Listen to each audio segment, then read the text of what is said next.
जो भी हम जिस भी व्यवसाय के अंदर हम प्रवेश करते हैं उसका ज्ञान हमें पूरा होना चाहिए, तभी हम उस व्यवसाय में सफल होते हैं। ये भी एक सौदा है, ये राम नाम का सौदा है, राम नाम का बिजनेस है।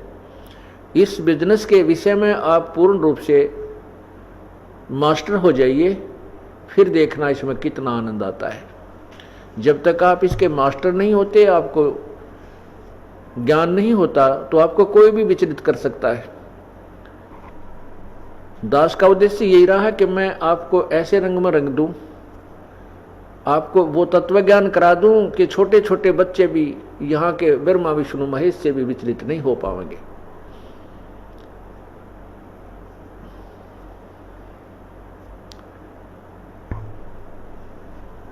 और यहाँ के छोटे मोटे संत पंतों की तो कहनी क्या है, वो तो हमारे भक्तों को टस से मस कर ही नहीं सकते। तो उसके लिए आपका आवश्यक है कि आप अधिक से अधिक क्लास अटेंड करो, अधिक से अधिक सत्संग में आइए और ये सत्संग सुनिए। और मान लीजिए आप नहीं आ पाते हो तो इस सत्संग की हमने सीडी बनाई हुई होती है, कैसेट बनी होती है, ऑडियो भी, वीडियो भी, MP3। हम पूरी कोशिश करते हैं कि ये ज्ञान जन जन तक पहुँचे। और जो बच्चा किसी सत्संग में नहीं आ सका, क्लास अटेंड नहीं कर सका, तो वो अपने घर बैठ के उस होम टास्क कर ले, उस कमी को पूरा करे। अवश्य सत्संग सुनना चाहिए।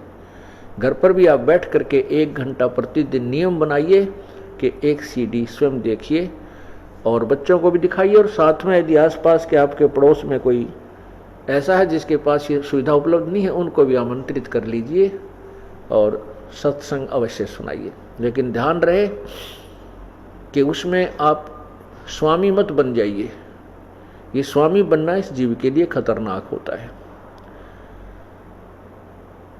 अधीन दास बन करके ही अपना गुजारा कीजिए प्रभु की तरफ, तभी हम चल सकेंगे। जब हम दास बने रहेंगे, और कितना भी दान पुण्य सेवा करके भी आपके मन में ये नहीं आना चाहिए कि मैंने ऐसा कर दिया, मैंने ये दान कर दिया, मैंने ऐसी सुविधा उस व्यक्ति को दे दी, वो भक्त, उस भक्त को मैं बुला के लाया हूँ, उस भक्त को मैंने नाम दिलाया है। नहीं, परमात्मा की कृपा हुई कि आपके माध्यम से आपको प्रेरित करके उस प्रभु ने ही ये सब कार्य उस पुण्य आत्मा के लिए करवाया है। करे करावे साइया मन में लहर उठा, दादू सिर दर जीव के वो आप बगल हो जाए। तो इसके लिए कहता है कि मैं करे सो मारिए।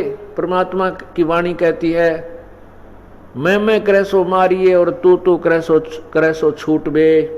इस मार में होशियार बंदे गधा बने के उठ बे। हो करे सो गद्दा होई, मैं करे सो बोक बे। और बंदा बिसारे बंदगी तो स्वान है सब लोक बे। क्या कहते हैं कि जो मैं करता है कि मैंने ऐसा कर दिया, मैं ये कर दूंगा, मैंने इतना दान कर दिया, मैंने फलाना कर दिया, मैंने इतने भक्तों को नाम दिला दिया, तो कहते हैं जो मैं करे सो मारिए। जो मैं को लेकर चलता है उसके ऊपर मार पड़ती है, परमात्मा उससे रुष्ट हो जाता है। और तू करे सो छूटवे, कि नहीं परमात्मा ये आप ही की कृपा है, हे प्रभु आप ही करवा रहे हो इस दास से, हम कुछ करने योग्य नहीं थे। तो कहते हैं तू करे सो छूट बे। इस मार में होशियार बंदे गधा बने के ऊंट बे।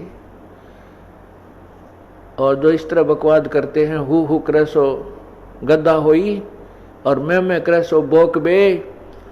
और बंदा बिसारे बंदगी तो स्वान है सब लोक बे। हिरण्यकशिपु मैं किया कोटि 49 राज। ऐसे नरसिंह ले गया ज्योति तरकू बाज। कहते नरसिंह ने मैं करी थी, उस मैं का उसको क्या फल मिला कि नरसिंह ने ऐसे मार डाला। नरसिंह भगवान ने परमात्मा नरसिंह रूप धर के ऐसे मार डाला जैसे तीतर को बाज पक्षी 1 सेकंड के अंदर समाप्त कर देता है, मार डालता है। हमें उदाहरण देते हैं कि यदि आप भी मैं करोगे, अभिमान आपके अंदर समाएगा, तो परमात्मा ये काल भगवान तुम्हें मार डालेगा। क्योंकि प्रभु अपना हाथ उठा लेगा तो काल फिर सिर पे मंडराता ही रहता है जीव के।